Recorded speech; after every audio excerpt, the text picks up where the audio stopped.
Alors que le commerce mondial est freiné par la pandémie, que le Royaume-Uni a quitté l'Union européenne et que les États-Unis sont en guerre commerciale avec la Chine, voilà que l'OMC, l'Organisation mondiale du commerce, se retrouve sans capitaine. À un an de la fin de son mandat, le Brésilien Roberto Azevedo a en effet quitté ce lundi son poste de directeur général, officiellement pour raisons familiales. Il avait annoncé son départ en mai dernier, en pleine pandémie. Sur Twitter, ce dernier estime que le processus de réforme de l'OMC doit se poursuivre et il en appelle à la coopération internationale alors que les tensions se sont multipliées ces dernières années entre les 164 États membres. En premier lieu, avec les États-Unis. Donald Trump, qui estime que son pays est maltraité par le gendarme du commerce mondial, a menacé de quitter l'organisation dont il réclame la refonte.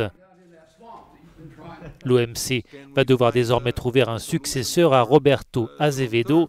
5 hommes et 3 femmes sont en lice, dont 3 Africains, 2 Asiatiques, 1 Latino-Américain et 2 Européens. L'Écossais Liam Fox, un ancien ministre du Commerce extérieur sous Theresa May, et le Moldave Tudor Ulianovski, un ancien ambassadeur à l'ONU, ex-chef de la diplomatie.